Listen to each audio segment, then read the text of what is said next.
3. Derrida Diffe rance and the plural logic of the Aporia. Introductory remarks, questions of interpretation. If Derrida's name is almost synonymous with mad misunderstandings, perhaps one has to grant that his texts are frustrating to read at the best of times. Take, for example, his insistence that to ask the question what is Diffe rance is already to have misunderstood what he means by this nickname, since the question implies that Diffe rance can be made present, that it has an essence or existence of some kind, or that it can be something, form, state, or power, which can be given a proper name, a name that can be capitalized and capitalized on. But, on his account, Diffe rance simply is not, and any attempt to think it has to remain. Negative. Diffe rance is not a word, not a concept, not a present being of any kind, does not have a proper name.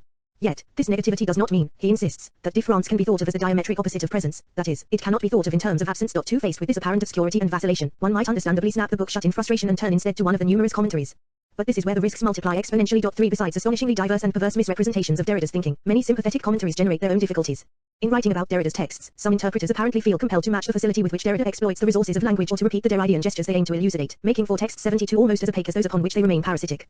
Readers of these readers soon enough find themselves lost again in the dense thickets of wordplay, caveat, and qualification. I agree with Rorty that attempts at what Bennington calls Derridean readings of Derrida tend to be tiresome and unprofitable, for by contrast, Rorty's writing is erudite and superbly readable, a delicious mix of irreverence toward stuffy academia and seeming good sense.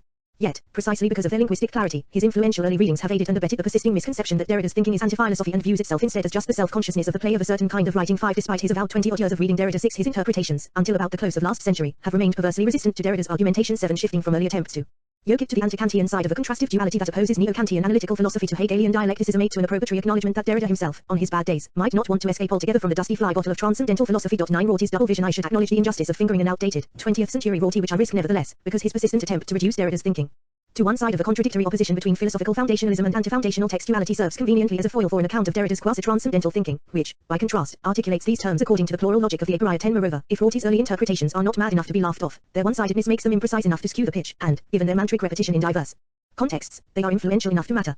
According to Rorty's twofold framework, philosophy stands for the belief that reason enables humanity to establish once and for all the basic conditions for founding the perfect system, social organization, political dispensation, system of justice, educational institution, etc., granted that such perfection, attainable only over generations, is held out as a regulative ideal and a measure for human progress.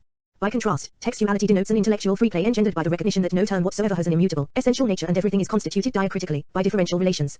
Moreover, since no basic 73 principle can be fixed as the ultimate regulator of these diacritical relations, they cannot be organized into a closed stable structure or system, architectonic, hierarchy, or teleology.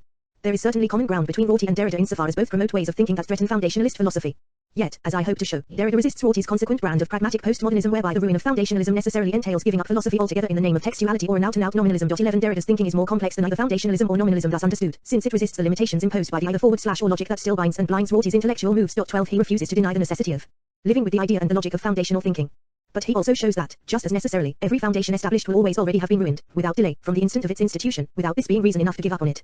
For Derrida, then, foundationalism is linked to anti-foundationalism not through contradiction but Aporia, in response to which an either / or choice is inappropriate. 13. In this case, Derrida's thinking does not properly fit on either side of the / that, for Rorty, clearly separates philosophy from the unregulated play of an essentially anti-foundationalist literature. Preferring the anti-foundationalist side of his oppositional schema, he criticizes Derrida relentlessly for selling its short and in so doing coming perilously close to a regrettable, retrogressive nostalgia for the tradition of ontology. 14. Dismissing persistently quasi-transcendental motifs in Derrida's texts, we nominalists have no use for a refurbished version of Kant's transcendental logic. 15. His only recourse is to split Derrida in 2. 16. He denounces a bad, backsliding, early Derrida who tries to account for what he does with language by resorting to a quasi-philosophical term like trace, and he celebrates a good, later, anti-foundationalist Derrida who saves himself from such pseudo-foundationalism via Diffe rance. Rorty supports this division with a snippet in which he sees Derrida rebuking himself for the covert foundationalism attached to trace. 17. For us, difference remains a metaphysical name, and all the names that it receives from our language are still, so far as they are names, metaphysical. Older than being itself, our language has no name for such a difference. But we already know that if it is unknowable, this is not simply provisional. It is not because our language has still not found 74 or received this name, or because we would have to look for it in another language, outside the finite system of our language. It is because there is no name for this, not even essence or being, not even the name difference which is not a name, which is not a pure nominal unity, and continually breaks up in a chain of different substitutions. There will be no unique name, not even the name of being. It must be conceived without nostalgia, that is, it must be conceived outside the myth of the purely maternal or paternal language belonging to the lost fatherland of thought. On the contrary, we must affirm it, in the sense that Nietzsche brings affirmation into play, with a certain laughter and with a certain dance. 18. It is quite clear from this citation that Derrida's remarks concerning the lack of a proper name or pure nominal unity for what Diffe rance improperly names certainly poses a challenge to philosophy's so-called dream of presence. However, these remarks can hardly be taken to make the opposite claim for anti-philosophy. Derrida's persistently reiterated protest should be taken seriously, on the subject, in the name, or from the point of view of philosophy in general. I have never spoken, no more than of anti-philosophy, as a consequence, which has always seemed to me the thing least deserving of interest in the world. 19. If philosophy has tended to place some version of pure, simple, unified being at the origin, Derrida replaces being not with a pure disseminative drift but with the complexity, impropriety, or better, impossibility of paradox that Diffe rance improperly names. His aim in this essay is to write about quasi-transcendental constitution as the aporitic interweaving of incompatible but equally necessary economic and aneconomic aporias. These aporias are indicated in the nickname Diffe rance by 1. The aneconomic, disseminative drift of Diffe rance as spacing, and 2. The regulated, economic difference and deferral of Diffe rance as temporization. I shall address both in more detail shortly. 20. The question Derrida poses here is not one of choice but of articulation. Diffe rance as temporization, Diffe rance as spacing. How are they to be joined? 21 Clearly Diffe rance is not a unique name for the aporia of the economic and uneconomic aporias. Rather, as already mentioned, there are countless nicknames for this plural logic of the aporia which can be reiterated in a chain of context-bound, not precisely synonymous, substitutes, to which trace belongs as much as any other. 22 It is due to such iterability, which, like itera, from which the word derives, says both the repetition of the same and alteration. 23 That Derrida claims for his deconstructive analyses a clearly articulated logical form but, paradoxically, 75. Denies this form the status of a proper name and compels it to keep taking on various context-specific nicknames, such as deconstruction, archiving the plural logic of aporia, quasi-transcendental interweaving, all of which inscribe Diffe rance within themselves. 24 In short, allowing that the singularity of a context makes a difference, which prevents any fixed method of analysis, one may nevertheless conclude that a formalizable logic repeats its play in every Derridian text. But if trace and Diffe rance substitute for one another, albeit always a little imperfectly, they do not submit to Rorty's sharp division and cannot be used to argue that Derrida, on his good days, abolishes transcendental philosophy altogether, still residual in the word trace, in favor of the unregulated textuality supposedly designated by Diffe rance. It pays to revisit Derrida's text to see what was cut in Rorty's snipping.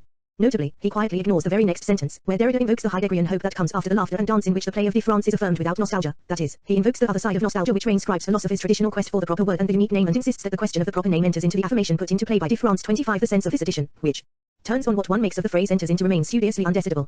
It certainly does suggest that Nietzsche an affirmation writes off any quest for the proper name, but it simultaneously suggests that such a quest enters into the picture and must be taken into account. Rorty, in his carefully selective reading, has decided the undecedable, and in so doing simply misses the complexity of Derrida's quasi-transcendental argument. As if in confirmation of this blindness, he insists that good pragmatists cannot understand why Derrida wants to sound transcendental. 26 He argues that one can simply convert the unnecessarily complicated transcendental-sounding jargon of conditions of possibility or impossibility into the clearer terms of his formula for the toy application of binary opposites. 27 That is, you cannot use the word A without being able to use the word B and vice versa, even though nothing can be both an A and an B. Moreover, he argues, if his own formula still sounds a bit transcendental, it is only in the uninteresting sense that a contrastive duality is always more basic than either of its terms, and even makes them possible. 28 For Rorty, then, this formula expresses no more than Saussures' diacritical claim that positive terms are second-order effects of more primary differential relations. 29 Finally, he insists, this admittedly improved philosophy of language has no conceivable relevance for political and ethical deliberation. In his words, a theory of meaning seems as irrelevant here as a theory of a priori knowledge, Diffe rance as irrelevant as Grant, Saussure and Derrida as irrelevant as Kant and Hegel. It is only by sleight of hand, however, that Rorty's formula reduces what is quasi-transcendental in Derrida's thinking to a trivial fact about meaning production. To show this, one might simply try out substitutions that would already take the toy application of binaries beyond the domain of word usage. For example, you cannot practice justice without being able to practice law and vice versa, even though nothing can be both just and forced by law. 30 But if Derrida's quasi-transcendental thinking can be converted into the terms of Rorty's formula, it is not reducible to it.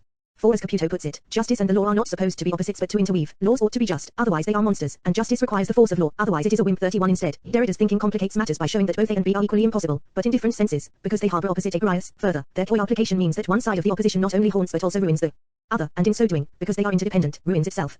The application of law ruins the notion of justice, but in the ruin of justice, law is destroyed, because there is no law without justice. Justice requires the suspension of law, but in the suspension of law, there is no justice, because there cannot be justice without law.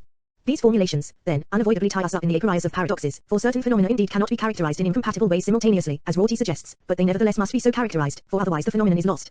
In other words, to make the either/or choice between incompatible characterizations, for example, justice is the application of law, or justice is the suspension of law, is always to have lost the phenomenon, justice itself. The phenomenon as such, that which answers to the question, what is justice, gift, democracy, ethics, etc., remains irremediably impossible, without this being reason enough to give up on it. Quasi-transcendental conditions, Derrida adds, can only take a negative form. Without X there would not be Y. Without the application of law there will not be justice. Equally, without the suspension of law there will not be justice. He rejects the positive alternative outright. Justice occurs in the application of law. Justice occurs in the suspension of law, or in broader terms, on this condition there will surely have been event, decision, responsibility, ethics, or politics. In his words, one can be certain only of this negative form. As soon as it is converted into a positive certainty, one can be sure that one is beginning to be deceived, indeed beginning to deceive the other. 77 To sum up so far, Rorty's readings are persistently skewed by the compulsive repetition of a violent interpretative strategy that reduces Derrida's complex position to the twofold terms of his oppositional framework, philosophical foundationalism versus anti-foundational textuality, and mandates a choice between them. This strategy is a driving force behind many attempts to assert the impotence of Derridian thinking when it comes to addressing practical, juridical, political, ethical, economic issues. Accurately citing Derrida's persistent reminder that our only access to an event is through the artifice of linguistic or proto-linguistic interpretation, and taking note of his deliberate recourse to linguistic techniques that highlight the irreducible gap between an event and the language used to describe it, critics of a certain kind typically leap to the conclusion that Derrida privileges a textuality that remains too narcissistically self-involved or playfully ironic to be politically or ethically relevant. But there is nothing clear at all about the argumentative leaps necessary to draw this conclusion, not least because the same initial observation concerning Derrida's insistence upon an irreducible gap between the event and the language used to describe it can support precisely the opposite, but equally problematic, conclusion. Here, critics of a newer kind, such as Zizek, do not charge Derrida with textual narcissism but with making the opposing error of a misanthropic denigration of all that lies within the domain of the human text, legal systems, political measures, institutional structures, for the sarcasm of preserving the absolute purity of a sublimely inaccessible, or absolutely absent, referent, justice itself, for example. Again, if for exactly opposite reasons, he is charged with an essential inability to gain any purchase on reality and, therefore, with practical irrelevance. While this double, contradictory accusation might at first seem perplexing, one may make sense of it, on reflection, as opposite sides of the same coin. The underlying charge that sustains both accusations is that Derrida sharply divides text from reference, supposedly allowing the domain of the text to take on a life of its own while leaving the referent untouched. Depending on the use one wants to make of deconstruction as a foil for another argument, one can now accuse him of either celebrating or denigrating textuality and, accordingly, of either disregarding the referent altogether or striving to preserve its essential purity. Z. Isaac and Derrida's Operation Z. Isaac's more contemporary charge commands attention because it deals with the concerns of the so-called later Derrida. He is also one of the exceptional few whose critical remarks do not rely entirely on hearsay but are backed by complex and subtle argumentation that addresses the underlying logical structure of Derridian thinking. Most importantly, however, in his essay The Real of Sexual Difference he explicitly stresses the total incompatibility between Lacanian discourse and deconstruction in its post-secular guise, which he describes in terms of a Derridian appropriation of Levinas 32 clearly. In the spirit of this study, which aims to demonstrate an accord between these discourses, I must raise and try to justify an objection here. It is telling that Zizek's claim is supported by the insistence that an adequate understanding of the Lacanian real would dispel any illusion of compatibility between the Levinasian other, read, post-secular deconstruction, and the Lacanian thing. I agree with Zizek that attempts to link the Levinasian other and the Lacanian thing are misguided. What I would question instead is the precision with which he establishes the link between post-secular deconstruction, if there is such a thing, and the Levinasian other. Correspondingly, it is certainly true that the misconstruction he names Derrida's operation is incompatible with the Lacanian logic he later outlines through the figures of spectral analysis and the Borromean knot. But, as I hope to demonstrate, to rectify his imprecise account of Derrida's appropriation of Levinas would be to bring Derrida into accord with Lacan rather than Levinas. In short, Zizek offers a brilliantly illuminating account of the structural logic underpinning Lacanian discourse, but in his construal and critique of Derrida's operation he does not treat the Derridian with equal justice. Moreover, because he mostly reports Derridian claims perfectly accurately, it is easy to be taken in by his argument and difficult to establish just why it nevertheless strikes one as misconstrued. Ultimately, the trouble lies in his neglect of the plural logic of the Aporia under the misnomer of Derrida's operation. Zizek persistently hammers Derrida's claims into an imposed Levinasian structure, to which they in principle have never submitted. One is tempted here to echo in reverse Lacan's complaint. It is as if it were precisely upon reaching the impasse to which my discourse is designed to lead them that they considered their work done, declaring themselves, or rather declaring me, which amounts to the same thing given their conclusions. Confounded 33 Zizek's critique of post-secular deconstruction. The sophisticated argument by means of which Zizek declares Derrida confounded begins with the claim that post-secular deconstruction does not imply return to any metaphysics of presence or onto theology that requires the notion of a fully present, supreme being for its support. Rather, it takes shape as an appropriation of Levinas whereby the deconstruction of presence is supposed to clear the slate for a new, undeconstructible form of spirituality, for the relationship to an unconditional otherness that precedes ontology. 34 The shape of this Levinasian relationship, then, would consist of a primordial passivity, sentiency, of responding, of being infinitely indebted to and responsible for the call of an otherness that never acquires positive features but always remains withdrawn, the trace of its own absence. 35 In Zizek's assessment, one here encounters the same religious matrix as ever, the only difference between garden variety onto theology and the Derridian /Levinasian position being that a positive figure of God is replaced by its exact opposite, the wholly other, a hypostatist absolute absence, or the forever to come. 36 Importantly, inscribed in this observation is the claim that post-secular thinking retains the religious insistence upon an abyssal divide between the transcendent other and the earthly sphere of immanence, which keeps each side absolutely uncontaminated. There can be no overlap between the two, no chance that the gap might collapse, not even a little, not even for an instant. Finally, Zizek notes, all of this means that the relationship between human subjects and the other would not be characterized by active hermeneutic mediation or appropriation.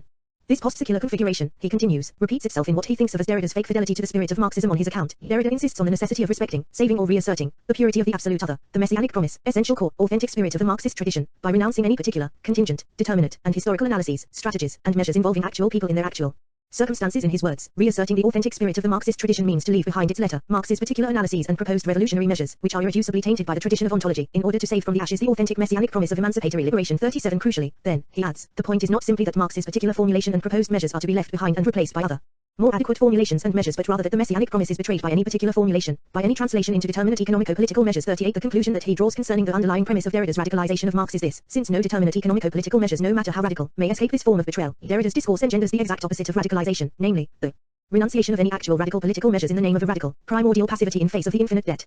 According to Zizek, this pseudo-radical, Levinasian position is supposed to provide the Derridian alternative to the twin troubles that arise when the gap between textual reality, the immanent, interpreted, appropriated, phenomenal structures of experience, and the ineffable other is collapsed. Derridians, he remarks, see that collapsing this gap always involves a short-circuiting whose consequence would be either of twin troubles, a Gaius, standing in binary opposition. 40 On the one hand, if this gap is allowed to collapse in a way that privileges phenomenal reality, human law, and reduces all transcendent otherness out of the picture, one is left with no option but to promote Rorty's kind of unprincipled pragmatism. Here, one might add, having agreed to institute a shared regulatory economy, a legal system, for example, that aims to be just, fair, ordered, and good, community members may work to improve its efficiency and streamline its operation by eradicating its faults, moments of unfairness, singularities, loopholes, quirks, inefficiencies, and disorders. Fairly obviously, the consequence of complete success here would be a static system that quickly loses its application in a quintessentially dynamic and messy ethical and political reality. Instead of the hoped-for justice, one ends up with a rigid system of prescriptions imposed from on high by the calculating automatons we tend to label by means of two highly ironic terms, namely, civil and servant, who do not dare or care to think beyond the rules. Ironically, then, when law prevails over justice, the law itself becomes totalitarian. In its stasis, it assumes transcendent status over a dynamic phenomenal reality. On the other hand, the gap can collapse in a different way, whereby phenomenal reality is reduced out of the picture and the other is privileged in an anarchic moment of singular totalitarianism. In the case under discussion, an idealized justice itself prevails over law. Here, as Zizek notes, the problematic of totalitarianism in political and ethical life is understood in terms of a short circuit between messianic otherness and a determinate political agent. 41 Zizek explains this short circuit in terms of sublimation, notably, in its Freudian sense, which is closely allied to idealization. In sublimation he explains, something, an object that is part of our ordinary reality, is elevated into the unconditional object that the subject values more than life itself. 42 One may understand this in two correlative senses. By believing that her particular decision actualizes justice itself, a determinate political agent assumes a transcendent or godlike status. Correlatively, the messianic other, whether we name this democracy, justice, or ethics, relinquishes its futural status as the forever to come and pretends to be fully actualized in a decision, act, or system whose principle is elevated to supreme status. Here, notably, individuals might legitimately assume the autonomous right to apply personally held supreme principles at their own discretion. But all others must be accorded the same right.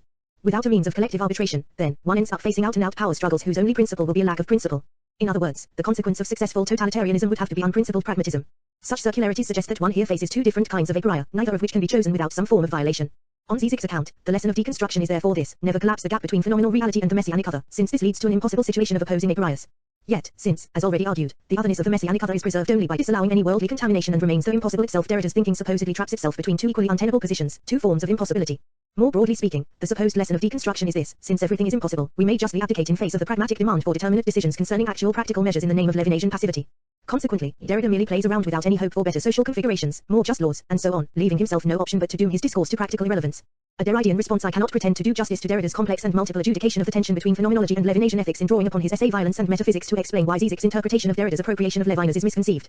But at least one can say unequivocally that there cannot be a Derridean who would not immediately point out that when Derrida painstakingly lays out the disagreement between Husserl and Levinas concerning the question of the holy other, he hardly comes up on the side of Levinas. 43 In fact, ironically, much of Zizek's critique of what he takes to be Derrida's operation finds a precise echo in Derrida's critique of Levinas.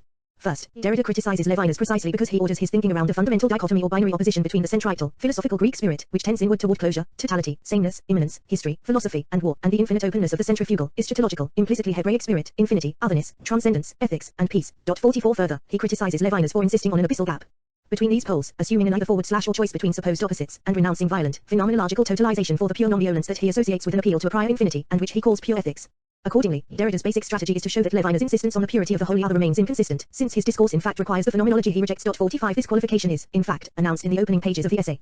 Having noted Levinas' early, still tentative and inconsistent, reticence concerning the imperialism of theory in Husserl's phenomenology and pointing to the paradox involved in maintaining a philosophical discourse against light, he remarks that 30 years later, when the charges against theoretism and Husserlian phenomenology became the essential motifs in the break with tradition, the nudity of the face of the other, this epiphany of a certain non-light before which all violence is to be quieted and disarmed, will still have to be exposed to a certain enlightenment. 46 Derrida goes on to point out, for example, that Levinas rejects Husserl's account of the constitution of the alter ego, which accounts for the other as ego through the symmetry of analogical perception, because it compromises the alterity of the holy other by reducing the other person to another one just like me. 47 Yet Levinas also insists that the other manifests as the power of saying, but it is impossible to explain how the power to say becomes a mark of the other ego, the holy other as opposed to the relative otherness of that which does not speak, animals or objects, without a relational theory of empathy. How can I tell that this other, in contrast with other others, has the power of saying and is therefore wholly other, except by seeing that she/he is a being who, like me and unlike other others, is distinguished by the power to speak? In short, Levinas himself does not sustain a commitment to the holy other without contradiction, for he cannot get around the fact that one has to be the same, another person, in order to be the holy other. In Derrida's words, the other is absolutely other only if he is an ego, that is, in a certain way, if he is the same as I inversely, the other as res is simultaneously less other, not absolutely other, and less the same than I further. Derrida argues, again contra Levinas, that we have no access to any pure, passive spirit of non-violence but, at best, must choose the least possible violence, which is to choose neither totality, symbolic network, text, nor infinity, thing, but to negotiate between these paralysing extremes. 49 This negotiation, he argues, is better achieved by Husserl than by Levinas. For Levinas, the alterity of the holy other is respected only by abandoning active hermeneutic appropriation altogether. Phenomenology, by contrast, can tolerate the inescapable violence of active appropriation, since it accepts that inadequation, the impossibility of perfect evidence, marks a kind of immanent transcendence. Phenomenology, in his view, both accommodates an indefinite potential for phenomenality, for being seen in the broad sense of this term, associated with showing, illumination, and evidence, on the part of any other, and respects its alterity, its darkness and its secrets, since no other can ever be given with perfect adequacy. Broadly speaking, then, Derrida objects to the extremity of Levinas' rejection of the Greek logos, whose element is the phenomenon of being, and his attempt to liberate the immediate, but buried nudity of experience itself from the Greek domination of the same and the one, other names for the light of being and of the phenomenon, as if from oppression itself on the grounds that this is done, inconsistently, as it turns out, for naming is a philosophical gesture, for the sarche of something he is willing to name the non-Greek 50. In short, if Derrida appropriates anything from Levinas, it is precisely not his religious matrix, which entails a sharp division between phenomenal reality and the absolute other, for not even Levinas can sustain the notion of the holy other itself. Nevertheless, he does believe that there is something to be gained from Levinas' extremity, given the power with which it highlights the structural violation of otherness built into traditional philosophy, including phenomenology, since such violation is incessantly necessary every time we wish to speak, act, create, define, differentiate, and so on. Notably, if Derrida draws upon phenomenology to critique Levinas, he also, in a reverse move, derives from Levinas the means to critique what remains of a traditional metaphysics of presence in phenomenology. Against Husserlian phenomenology, then, he launches a renegotiated and adapted version of the holy other, which points not to any transcendent ideal standing in opposition to the sphere of immanence but to the unpredictability inscribed within every immanent horizon of experience. To elaborate, Derrida explicitly insists upon the impossibility of choosing between the so-called spheres of immanence and transcendence, since neither by itself presents a viable option, and he prefers incoherence as the most rational alternative. As he puts it, we will not choose between the opening and the totality. Therefore we will be incoherent, but without systematically resigning ourselves to incoherence. 51 It is probably unnecessary to underline the oddity of Zizek's claim that Derrida, of all people, insists on a sharp divide that preserves the absolute purity of messianic otherness, given his relentless and consistent insistence on the ineradicable necessity of incoherence, impurity, and contamination. Let us risk the word collapse here, clearly exemplified, for example, in the figure of the pharmacon, poison and cure simultaneously, and no less clearly in the plural logic of the aporia, which is also the logic of contamination. As I see it, Derrida's recourse to incoherence is analogous to what Zizek understands by the Lacanian real. To explain this contention, one may yet again take recourse to the problematic of justice and law. For Derrida, incoherence is a way of saying that the dream of justice, joined to the impossibility of its full actualization in the practice of law, indicates the moment of errance internal to legal practice. Such incoherence renders it, mercifully, incapable of completing itself, of establishing its final destination as either human law, unprincipled pragmatism, or the divine law, totalitarianism, and therefore keeps it permanently open to traumatic shattering and reconfiguration. I will not resist the temptation at this point to remark that the aporitic complexity inscribed in articulating the dream of justice with the impossibility of its full actualization is the traumatic real of law. In more general terms, one could say that the impossible itself, for which Diffe rance and undesirability are nicknames, refers to the double movement whereby all phenomena are constituted by means of an articulation that joins, as a paradox, the dream of actualizing the all, the desire for infinity, best understood in terms of Freud's paradoxical death drive, with the impossibility of its full actualization. Notably, the absolute all, the object of the death drive, is itself an incoherent notion. It may be understood in terms of the difference between two internally aporitic senses of the infinite, which highlight its inconceivable nature either way, namely, an all-at-once infinite, which names the impossibility of grasping a totality that has no bounds, and a successive infinite, which names the impossibility involved in trying to grasp the absolute all of an endless succession. It is because of this incoherence at the origin that the dream of actualizing the all takes the opposing, but equally aporitic, economic and aneconomic forms between which Derrida refuses to choose. Instead, he insists that one must learn to live with the incoherence represented by the paradox of immanent transcendence marked by the figure of the undesirable. That is, because all phenomena are constituted by this double economic / economic exigency, they remain unresolved. One can never bind all possible threads into an absolutely systematic network according to the exigencies of the all-at-once infinite, but we are not for that reason left in a fray of loose ends. For Derrida, then, the irreducible disjunction in the conjunction between the dream of justice, for example, and its actualization in law is not at all due to a sharply oppositional ontological dualism, which argues for the impossibility of any appropriation, but emerges instead, with Husserl, as an indication of a necessary, internal errance in appropriation. Consequently, it is when one, by the force of illusion, suppresses errance and pretends that the nature of human experience is decidable one way or the other that one faces inevitable economic and aneconomic agrias. In other words, coherence is achievable only if one can, per impossible, justify the choice for an economic or an economic absolute, that is, ultimately, for either originary cosmos or chaos. One might, by contrast, find the lesson of deconstruction condensed in the paradoxical injunction give economy its chance, allow economy a chance to happen, allow the uneconomic chance to happen to an economy. Symptomatic contaminations when one reads Derrida himself, against the misappropriations, his thinking clearly does not fit the mold of Levinasian post-secularism. Interestingly, in an effort to think away some of these anomalies, Zizek inadvertently opens up avenues that lead toward an accord between Derrida and Lacan. He grants, for example, that the Derridean account of the democracy to come is not a positively determined ideal whose future actualization requires us to tolerate present restrictions and sufferings as its preconditions. He also accurately formulates the Derridean alternative.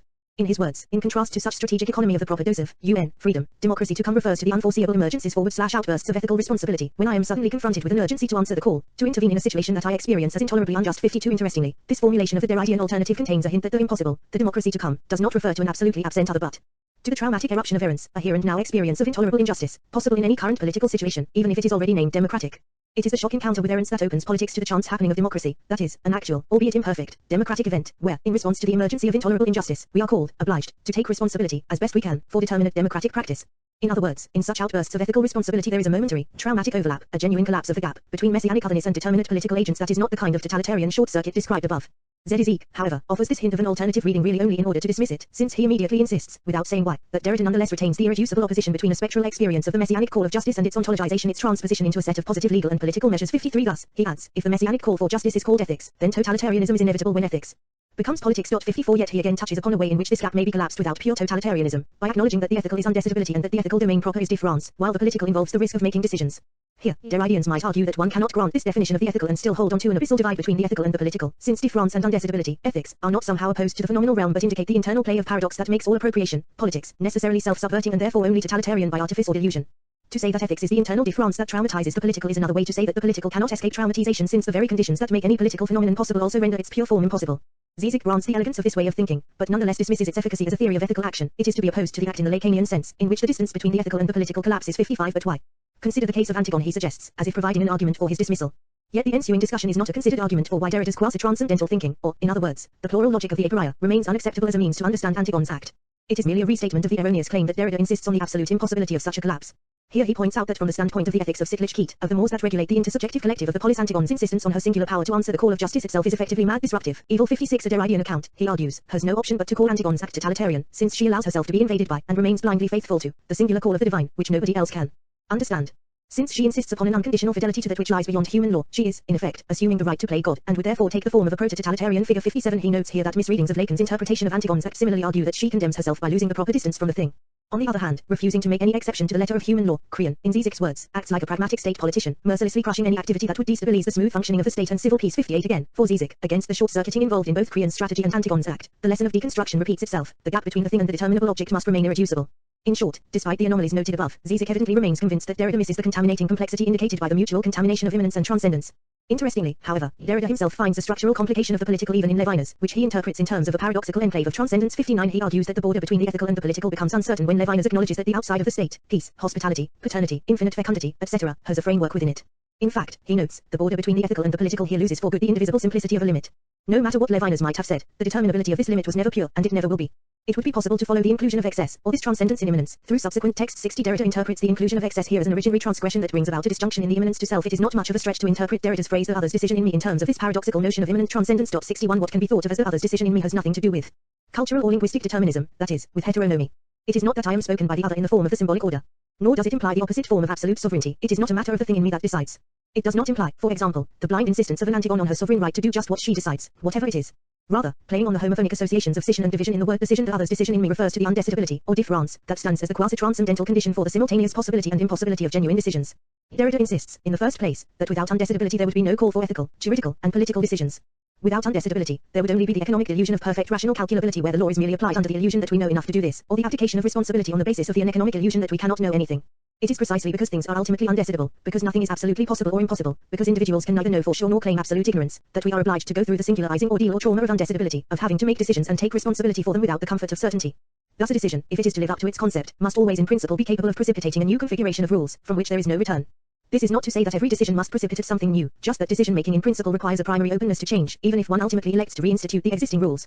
However, the injunction to risk making determinate proposals, fabrications, institutions, constructions, or interpretations, texts, must suspend undecidability in order to reinvent the rule, as Zizek puts it, out of a singular situation where this intervention has to obey pragmatic /strategic considerations and is never at the level of decision itself. 62 For Derrida, actual proposals are never at the level of decision itself because they of necessity decide the undecidable. In other words, by necessarily operating as if this can be done, actual decisions automatically violate or suspend the very condition of undecidability that makes a decision possible in the first place. Notably, for Derrida, this double bind, which cannot be resolved, by no means leads to the renunciation of all actual proposals. Rather, its recognition is simply a warning concerning any naive belief in the infallibility of proposed or instituted measures. Allowing for its due complexity, I am certain that Derrida's operation would give the lie to Zizek's implicit contention that it does not offer adequate means to grasp the complexity of the Lacanian proposition that the ethical act proper is neither a matter of obeying rationally constructed moral codes nor a passive and abject response to the unfathomable other's call, but occurs rather in the suspension of otherness in both of its forms, symbolic order and thing. 63 When the symbolic order is suspended, Antigone momentarily becomes the thing, thereby 89 also suspending its secret. In other words, both forms of the other become contaminated.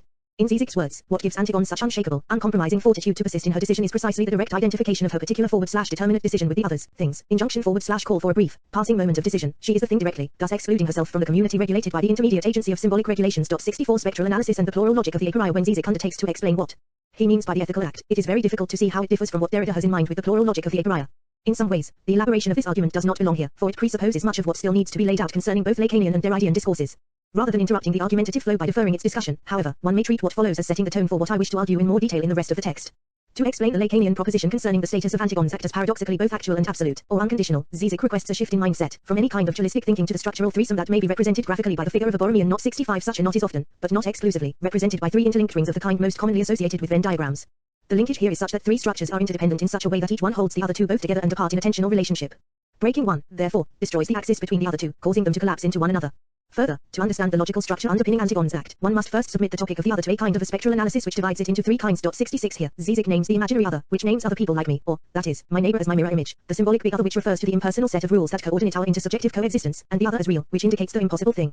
The traumatic kernel of unfathomable or radical, monstrous otherness in each of us. Zizek names it the inhuman partner and describes it as the other with whom no symmetrical dialogue, mediated by the symbolic order, is possible. The neighbor, Nebenmensch, as the thing means that, beneath the neighbor as my semblable, my mirror image, there always lurks 90 the unfathomable abyss of radical otherness, a monstrous thing that cannot be gentrified. 67 Notably, like Derrida, Zizek implicitly claims that the term other cannot be made to cohere since it gathers together incompatible senses, none of which can be reduced out of the picture nor privilege in any form of hierarchical ordering. Instead, Zizek argues that the various senses of the term other form a Borromean knot, whereby the linkage between them is such that no axis between two terms can subsist without the third one. He goes on to address what would happen in each case if one of these terms were to be suspended. Significantly, the consequence of suspending one term, which engenders the collapse of the other two, is precisely the kind of aporitic predicament that Derrida consistently insists upon.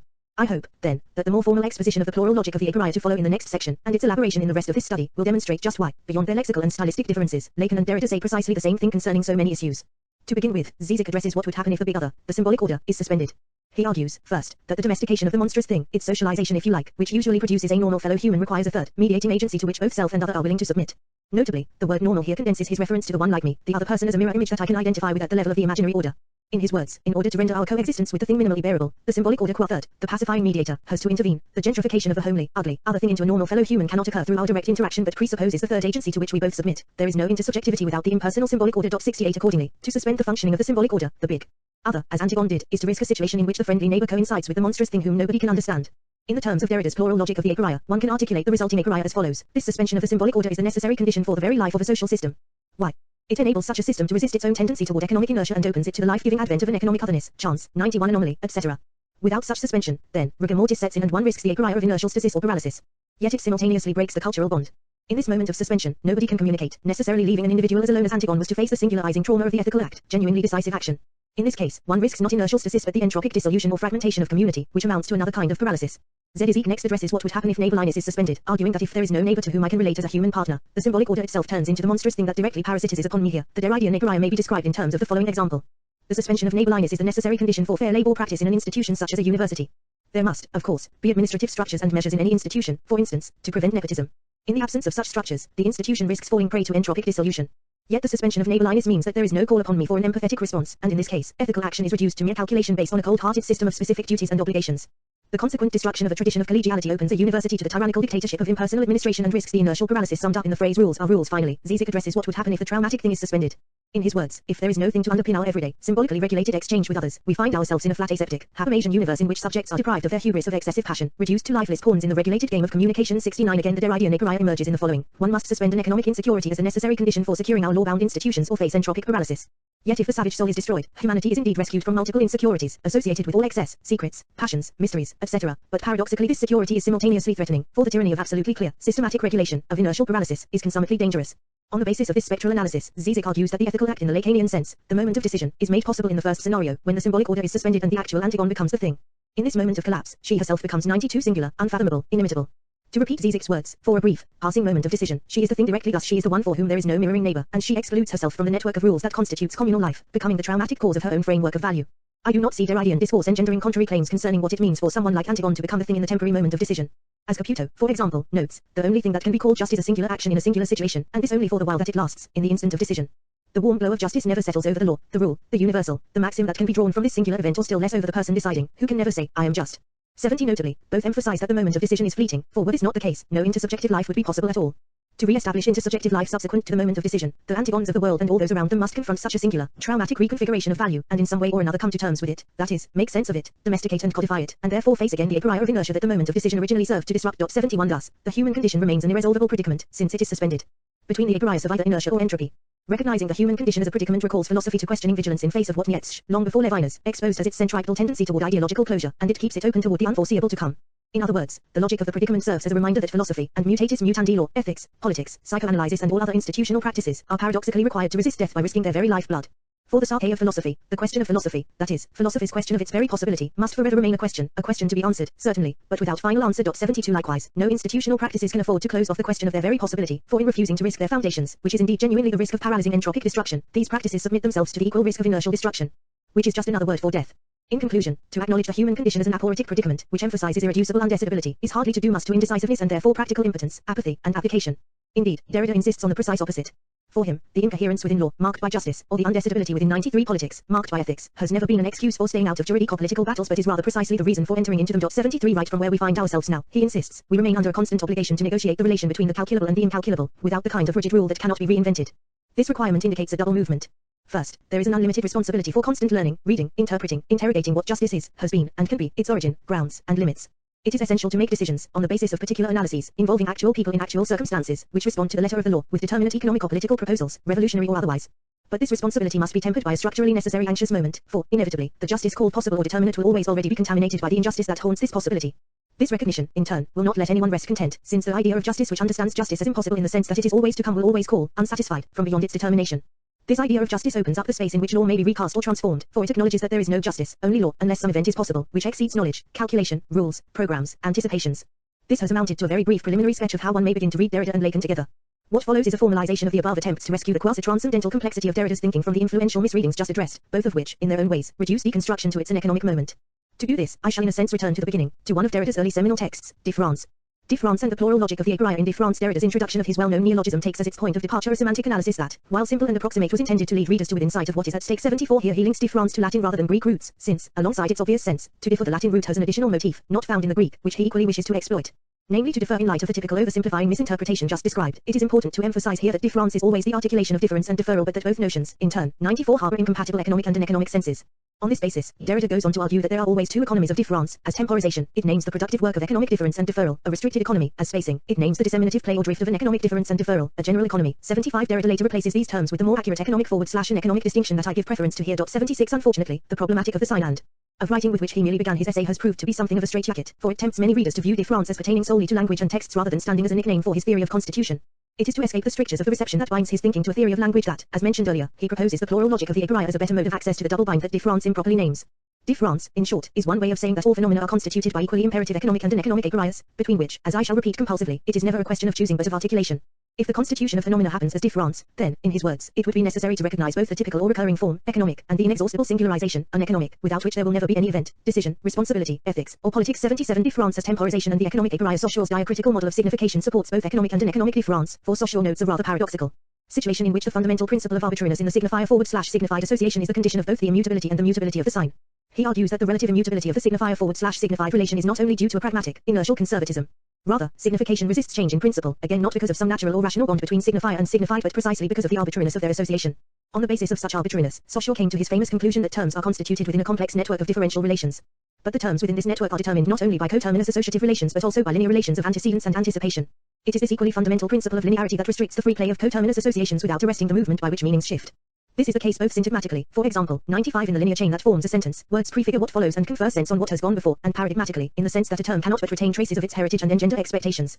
What a term has meant historically, then, co-constitutes its present sense vis-a-vis this heritage, as, for example, the same as ever, an alteration of some kind, or a radical break.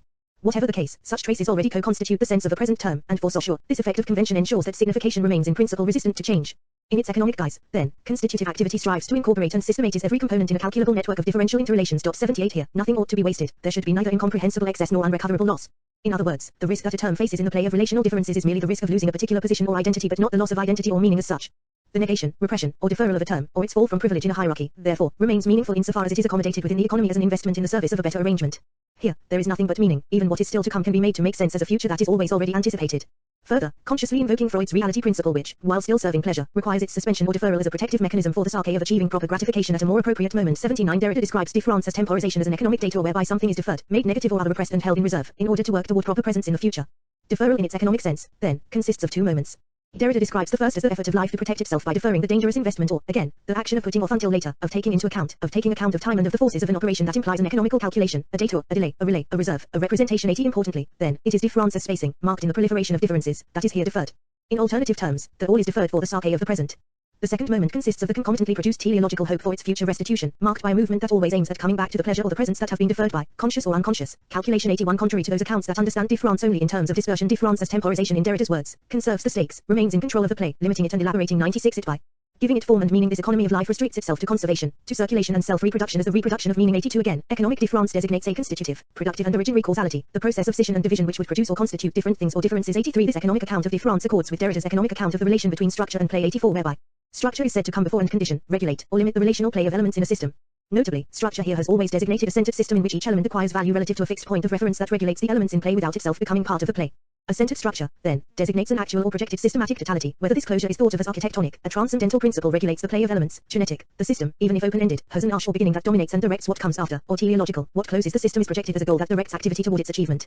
Its fixed point of reference, determined independently of the other elements in a system, is named the transcendental signified which in its full, albeit impossible, power designates the philosophical dream of finding the basic metaphysical principle that could regulate all elements in all systems in all contexts. 85 To awaken from this dream of absolute presence. 86 is to have accepted the impossibility of any absolute in any domain, be it absolute justice, scientific truth, unimpeachable principles or rules, a completed philosophical system, true beauty, pure goodness, etc., and to have given up on the dream of projecting any program for the perfection of knowledge, such as Leibniz's universal characteristics, or for the totalization of political, ethical, religious, and social systems. 87 Having awakened from this dream, the term transcendental is still used, but now to describe the conditions that make specific systems or economies possible, where otherwise diverse elements can be related to one another because of the value conferred upon them by their relation to elected transcendental constants. 88 Lacan's term for such elected transcendental constants is the point de capitan which Zizek describes as the ultimately fake quasi-transcendental master signifier that guarantees the consistency of the big other. 89 This economic relativity, which accords with economic diffe rance, suggests that there is a way of making relatively responsible knowledge claims. One may calculate, evaluate, order, and regulate terms insofar as each can acquire comparative value through its relation to an elected standard, and thereby to other terms, within the enclosed bounds of a specified system. 97 Economic diffe rance also accords with the notion problema, that which one poses or throws in front of oneself, which for Derrida has a double signification. It signifies projection, the projection of a project, of a task to accomplish, and protection, the protection created by a substitute, a prosthesis that we put forth in order to represent, replace, shelter, or dissimulate ourselves, or so as to hide something unavowable, like a shield behind which one guards oneself in secret or in shelter in case of danger. 90 Imposing a problem, one implicitly accepts that a solution is possible.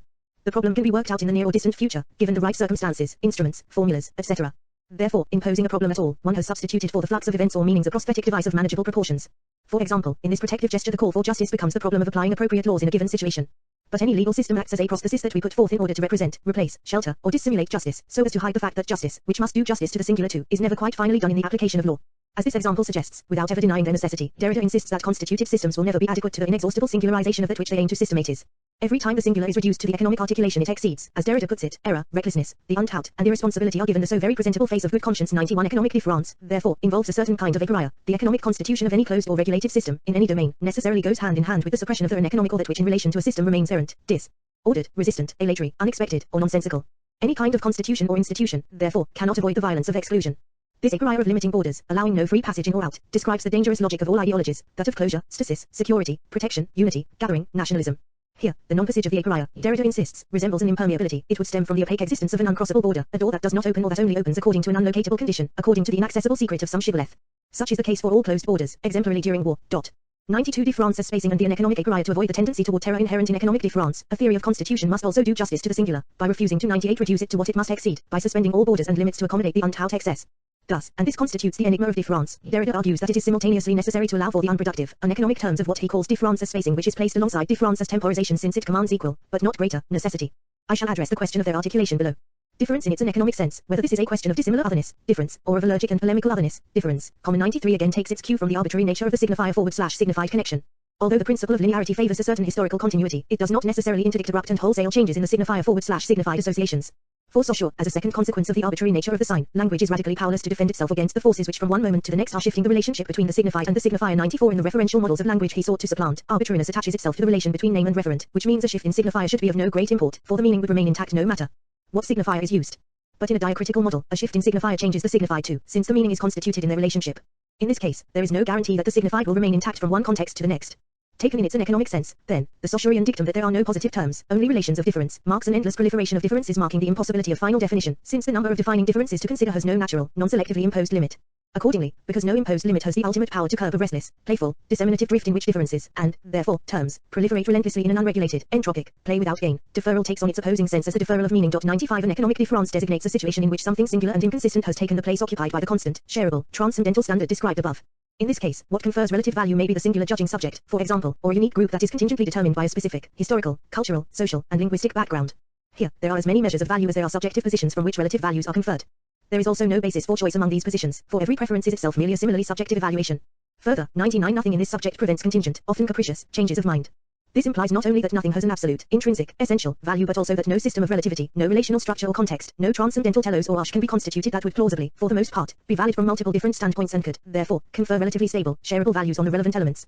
According to Derrida, then, the uneconomic imperative of diffe rance requires a shift from the notion of centered structures to that of discourse, by which he means a system in which the central signified, the original or transcendental signified, is never absolutely present outside a system of differences. In other words, if the center is caught up in the play of differences, we are bound to conclude that play comes before and conditions structure, yet a diacritical relationality unregulated by the presence of the transcendental signified inevitably extends the domain and the play of signification infinitely, making it impossible to see how one could constitute enduringly present things at all, or, that is, institute scientific, legal, political, economic, ethical, or religious systems. In an economic sense, then, a different kind of aporia arises. Here, as Derrida puts it, the non-passage, the impasse or aporia, stems from the fact that there is no limit. There is not yet or there is no longer a border to cross, no opposition between two sides, the limit is too porous, permeable, and indeterminate. 96 Here, then, it is not merely that one cannot find the solution to a problem. Rather, as Derrida notes, it is because one could no longer find even a problem that would constitute itself and that one would keep in front of oneself, as a presentable object or project, as a protective representative or a prosthetic substitute. Unlike posing a problem, which depends on this, the aporia here strips us of any recourse to generalities, to shareable standards, formulas, values, and so on. Facing this aporia, we are in Derrida's words singularly exposed in our absolute and absolutely naked uniqueness, that is to say, disarmed, delivered to the other, incapable of even sheltering ourselves behind what could still protect the interiority of a secret, the aporia of the aporias. Paradoxical articulation. Economic diffe rance operates in the domain of the possible, in the sense not only of what is already apparent but also of what can be imagined or teleologically projected. In other words, the possible is that which can become a problem or the object of a project. It is that for the Sake of which 101 develops a program of research or activity. On the other hand, without disputing the necessity of drawing the encircling border that encloses the possible within any economy, structure, or research program, Derrida notes that one simultaneously co-constitutes what remains unspeakable or inconceivable within it. For example, all legal systems represent the possible element of calculation in any juridical discourse, in relation to which justice itself remains incorrigibly elusive, an experience of the impossible. In Derrida's words, every time that something comes to pass or turns out well, every time that we placidly apply a good rule to a particular case, to a correctly subsumed example, according to a determinate judgment, we can be sure that law, draw it, may find itself accounted for, but certainly not justice. Law, draw it, is not justice. 97 While opposing and negating one another, economic and uneconomic imperatives command equal force.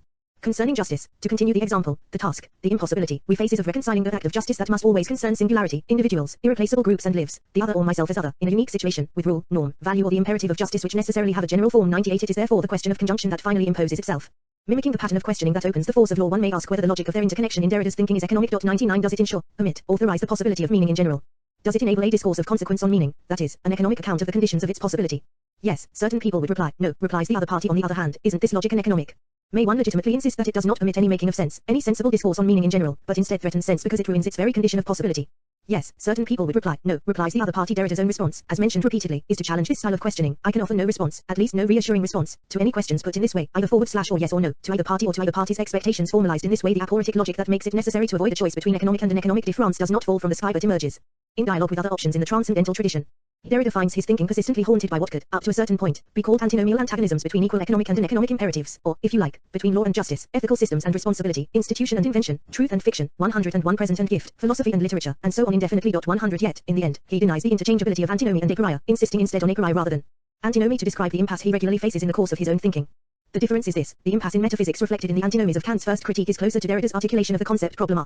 Kant was convinced that these antinomial conflicts were resolvable, since they were the consequence of faulty logic operating in tandem with a faulty ontology, which had led old-style metaphysicians into the trap of illegitimately attributing excessive powers to speculative, or theoretical, reason. 101 In his view, therefore, one could cut a passage through this metaphysical impasse by virtue of an alternative, more correct, transcendental way of thinking. Derrida grants Kant's transcendental turn, but in the shift to quasi-transcendental thinking, he still finds himself tied up in aporitic predicaments, since inescapable paradoxes persist after one has circumvented, via the transcendental turn, the logical and ontological errors Kant detected. In short, unlike Kant's antinomial conflicts, which are resolvable not indeed through either forward slash or logic but through an alternative philosophical path, the antagonisms that haunt Derrida's thinking remain irresolvable and present instead an interminable experience that is not simply antinomial but incorrigibly aporitic. If such antagonisms, for Derrida, are not linked as resolvable antinomies, just as little can they be linked and resolved through the dialectical synthesis proposed by Hegel, which rejects Kant's transcendental turn outright. 102 Hegel credits Kant with an all-pervading philosophical principle of synthesis, but he criticizes him particularly for his resolution of the antinomies via the transcendental turn, with its correlative scandal to philosophy which, unhappily according to Hegel, constitutes human consciousness as structurally lacking and doomed merely to desire what it is constitutionally unable to achieve, namely a speculative grasp of the unconditioned. In his view, the gap left in reason by Kant's transcendental turn, improperly mediated by an unsatisfactory teleological bridge, blocks the true dialectical mediation of one with all in the encompassing unity of absolute knowledge. Instead, he insists that a true synthesis, as opposed to an architectonic, where mutually opposing domains remain inescapably separate and require a bridging device, requires the work of dialectical negation. Following Rudolf E. Gask, one can find in the figure of the symploke, interweaving, synthesis, an indication of what Hegel, after Plato, understood by the dialectical interweaving of opposites through the work of 102 negation. 1034 Plato, the desired interwoven unity of a soul or community is achievable precisely because opposites negate each other, which means that they can be linked dialectically, or in active harmony, whereby one moderates the other. Plato's true statesman acts as a sovereign weaver, that is, as a philosopher, who constitutes the city-state by plaiting together warring opposites in souls and communities. Such a statesman has to know just the blend of clashing virtues that would, for example, make for courage rather than arrogant recklessness or weak cautiousness.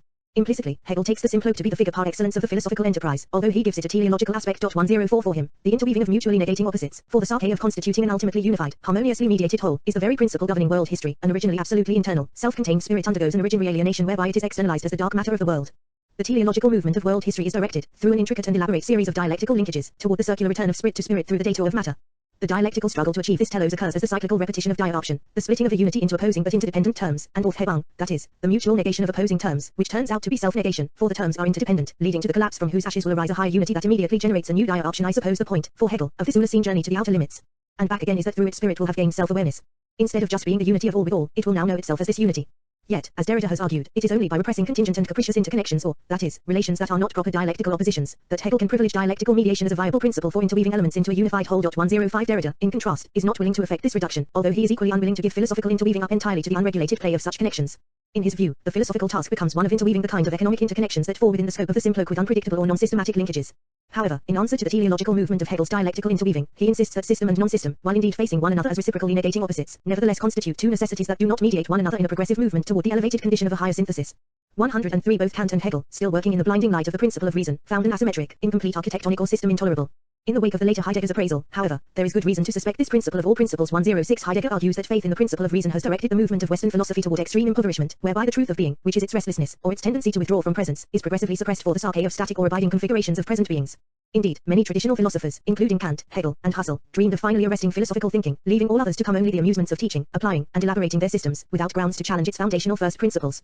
Heidegger, in contrast, aims to recover a future for thinking from the prospect of a pre-programmed repetition of the same, by questioning the very coherence and therefore legitimacy of the principle of reason. He notes that this principle seems self-evident to modern minds. The insistence that nothing is without reason suggests a natural dissatisfaction until reason has reached the unconditioned in a regressive quest for conditions. But pressed harder, this self-evidence becomes enigmatic. The principle that requires an adequate reason for everything must by that token offer an adequate reason for itself. But this, Heidegger points out, is precisely what cannot be done. One cannot offer an adequate explanation for why there must be the principle of reason itself. If we apply the principle of reason to itself, then we are cast into the obscurity of an abyss, where the foundation of all foundations itself lacks a foundation. In other words, the principle of reason, when turned upon itself, becomes, paradoxically, a little irrational. Moreover, if this enigma is its truth, then, for Heidegger, what we call the truth is conceivable not as self-evidence or systematic clarification but as enigma or paradox. It is abundantly clear that Derrida takes to heart Heidegger's insistence upon truth as paradox and that it forms the basis of his refusal to choose between economic and an economic difference. 107 remaining for the present within the domain of signification. Derrida points to a paradox or incoherence that unsettles, without being able to dismiss, the revision of the concept sign on which Saussure's diacritical model of language is based. Instead of sign designating the material mark that represents a predetermined referent, Saussure shows sign to be the concept that always already unifies mark and referent, or, in his revision, signifier and signified, such that one implies the other, just as one side of a sheet of paper implies the other.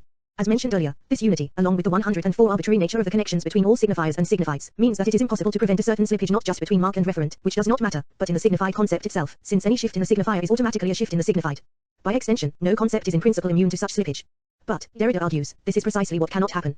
In his words, as soon as one seeks to demonstrate in this way that there is no transcendental or privileged signified and that the domain or play of signification henceforth has no limit, one must reject even the concept and word sign itself, which is precisely what cannot be done. 108 That is, if we hope to defend the idea that Saussure's diacritical model of language unsettles the so-called metaphysics of presence, the concept sign which lies at its basis as the condition of the possibility of such sliding, cannot itself slide. Instead, one requires sign to have the fixed sense sign of which indicates the unity of signifier and signified as well as the arbitrary nature of their connection. A fixed signification, then, is paradoxically the very condition of the possibility of unregulated diacritical relationality. A wholly unregulated, anchorless free play of differences is self-annulling, since the play of differences itself implies and requires the very constitution and preservation of different terms that it simultaneously threatens.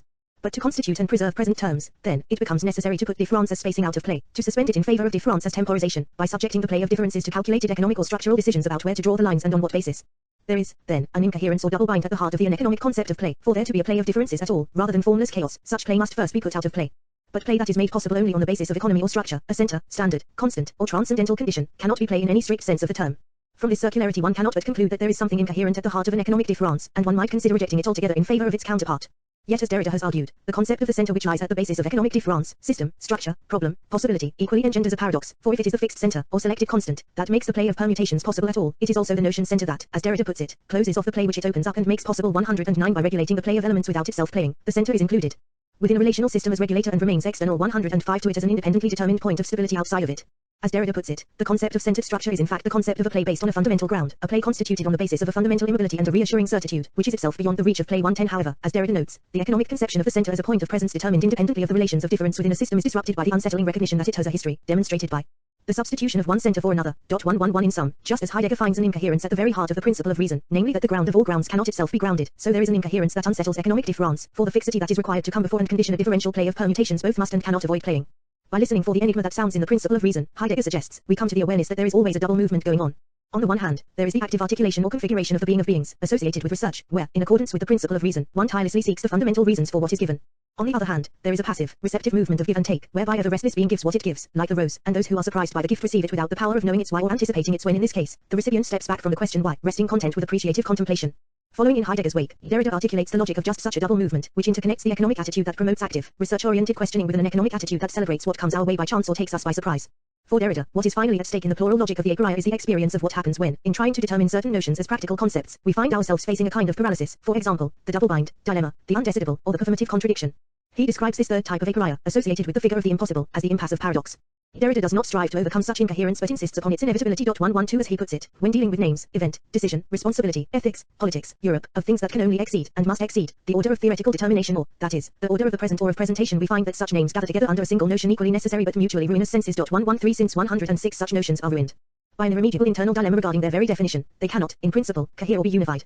Moreover, this plural logic appears to be paradoxical enough so that the partitioning, partiage, among multiple figures of aporia does not oppose figures to each other, but instead installs the haunting of the one in the other. 114 In other words, one is not here dealing with straight contradictions but economic and uneconomic senses that are bound together in a knot such that loosening one side tightens the other, in a movement Derrida calls stricture. 115 This plural logic of the aporia according to Derrida is at work in all the figures called undecidable that impose themselves under the names of pharmacon, supplement, hymen, difference, and a great number of others, which carried with them predicates that are contradictory or incompatible between themselves, in their very between, in their interlacing, their geosmatic invertination, their sum cloak, or their giflict. 116 The analogy of the gift Derrida demonstrates this vertiginously circular plural logic of the aporia in relation to something ostensibly simple and concrete, namely the giving of a gift. 117 Ordinarily speaking, as Derrida points out, it seems to go without saying that in giving a gift, 1, some recognizable unity, be it a person or group, 2, give some identifiable thing, which could be material or symbolic, 3, to someone other, singular or collective. 118 These basic transcendental conditions of their being a gift, he notes, seem innocuous enough, even tautological.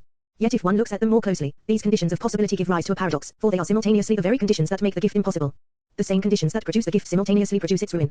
In his words, for this is the impossible that seems to give itself to be thought here. These conditions of possibility of the gift, that someone gives something to someone other, designate simultaneously the conditions of the impossibility of the gift. And already we could translate this into other terms. These conditions of possibility define or produce the annulment, the annihilation, the destruction of a gift. 119 Derrida argues as follows. 124 There to have been a gift, strictly speaking, the giving of something to someone cannot be taken up in any way. 107 Into a circular economy of reciprocity or exchange.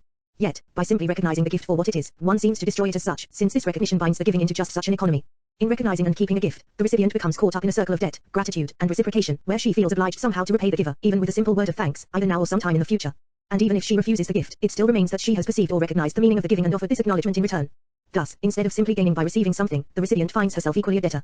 But even before such acknowledgement or recognition turns the recipient into a debtor, it is enough for it to be annulled as a gift that the gift be perceived, intended, or recognized as such by the giver, since the giver, as soon as the intention to give is made clear, begins to repay herself with approving recognition. In this case, instead of simply giving and incurring the loss, the giver becomes just as much the receiver. 121 In view of this, one might want to suggest that if there is to be the giving of the gift, instead of the mere exchange of presents, it would only occur in a way that escapes the circular economy of exchange. This giving, then, would have to be a sharing without return, where the receiver does not owe anything, not even recognition, and the giver is not in a position to expect or desire restitution. For there to have been a gift, a giving that entirely escapes the economy of grateful or self-congratulatory recognition, neither the recipient nor the giver must be able to recognize the thing given or the giving for what it is. By extension, then, for a gift to be possible, there cannot, strictly speaking, be a recognized recipient or a recognized giver either. In other words, the giving of a gift can only happen if everything about the event is hidden or withdrawn. But this means that the gift as such cannot ever appear, it can never be present as a phenomenon. One could say that in this case, the gift could never be converted into a mere present. We are, in sum, caught up in a double bind. For there to be the giving of a genuine gift, a gift that lives up to its definition, the gift as gift, the gift itself, which exceeds its recognition as a present, the giving cannot be caught up in any economy. It must, instead, remain utterly uneconomic. Yet, if the giving of a gift must remain uneconomic, then, paradoxically, the only way a gift can be a gift is if it were not present as a present. For the gift to be what it truly is, it cannot be. In both cases, then, of economy and of the uneconomic, there is no gift. In other words, Derrida's analysis of the gift takes the form of a dilemma. If the gift has to be 108 recognizable in order to be a gift, then the gift is impossible, for the recognition destroys it by converting it into a present. On the other hand, if the gift has to be unrecognizable in order to be a gift, then the gift is again impossible, for in the lack of recognition there is no gift. The gift, therefore, is impossible. In face of this impossible, however, Derrida by no means allows one simply to throw up one's hands in frustration or give in to paralyzed inactivity. Giving still happens all the time. Derrida's point is simply that as soon as it is recognized as such, or made present, the giving is ruined by the gift. Further, he insists that one must still give recognizable gifts, but without navet. One must give, but in the knowledge that the gift is ruined by the giving. For Derrida, it is a matter, desire beyond desire, of responding faithfully but also as rigorously as possible both to the injunction or the order of the gift, give, done, as well as to the injunction or the order of meaning, presence, science, knowledge. Know still what giving wants to say, know how to give, know what you intend to give, know how the gift annuls itself, commit yourself, engage to, even if commitment is the destruction of the gift by the gift, give economy its chance. 122 Thinking in terms of Derrida's theory of constitution, one may say analogously that the uneconomic aspect of diffe rance submits to the injunction of the gift while its economic aspect respects the injunction of meaning or, that is, the present. Derrida insists that one ought to be serious about economy, one should not abdicate the responsibility for economizing, taking decisions, drawing boundaries, and actively inventing economic or relational systems, in the name of an economic free play, since this, in any event, remains impossible. But even if, as he remarks, economy cannot abide laughter, the uneconomic will nevertheless not fail to show itself in the return of the repressed in the symptomatic laughter that rings out whenever one takes an economy too seriously. 123 One must constitute recognizable phenomena, but without navet, in full awareness that they are already relatively ruined in the violence of the constitutive process. If one must economize on the play of the world, such economic putting out of play can only ever be a temporary suspension, for one is also acted upon by the uneconomic play of differences, which always resists and interrupts the work, sways an economy of course. The play of the world, which goes on relentlessly, without why, and regardless of our decisions, will inevitably ruin anything dreamed of as possible. Chance events unspeakable and unpredictable within the economy make an absolute institution impossible and compel one time and again to reinvent 109 its bounds and project its aims anew, which is a good thing. Thus, the uneconomic movement of diffe rance still happens all the time as the virus in any system, but as soon as it is recognized as such, or made present, the rebellious power of an economic diffe rance is ruined in the recognition. We are, then, again trapped in an equilibrium whereby on both economic and uneconomic accounts of diffe rance, the happening of diffe rance as such, and what it gives are lost. Like the gift, both diffe rance and what it gives are, strictly speaking, impossible. In the interweaving of active constitution and the passion of going through the ordeal of the impossible, which ruins all that is constituted, Derrida acknowledges the necessity and inevitability of the plural logic of the aporia and insists on the value of learning to live with it. Concluding remarks, deconstructive reading by uncovering the aporias that inevitably arise whenever we try to convert ethical, political, aesthetic, and theoretical issues into problems, Derrida gives those who come after him a logic to work with, which offers a suitably complex and sophisticated way of making sense of the incorrigible persistence of interpretative differences across the spectrum of human practices. But at the same time, his gift does not take the responsibility for thinking and decision-making out of another's hands, for the logic he offers can never be reduced to the mere application of a predetermined method. Instead, it is precisely the aporias, which announce the impossibility of justice, ethics, meaning, and so on, conceived in terms of a pre-programmed set of a priori rules, that make a genuine experience of justice, ethics, or meaning possible, for it is the lack inherent to thought-numbing rules that calls one to engage seriously in the never-ending, difficult, but liberating task of thinking and rethinking what makes for an ethos, what responsibility enjoins, what the text desires. Concerning the question of reading, Derrida describes two styles of deconstructive reading. The more historical, or more anamnesic, style proceeds through close readings of texts. If one reads a text that claims to have uncovered the ultimate foundations of anything or the systematic interconnection of everything, philosophers' favorite themes, one can be sure to find gaps, logical leaps, and moments of ambiguity or vagueness, which function as symptoms of the fact that the impossibility of ultimate foundations or final systemizations has had to be dissimulated. The other, more demonstrative and apparently a historical style concentrates on demonstrating logico-formal paradoxes in the formation, institution, or making present of concepts, ideas, or systems, such as law and justice, ethics 110 and obligation, economy and gift, and so on. Derrida's reading of Freud's texts, to which I shall now turn, employs both strategies. Notably, this places his careful and detailed deconstructive reading of Freudian psychoanalysis in marked and curious contrast with his sparse and unjustly dismissive treatment of Lacan's texts.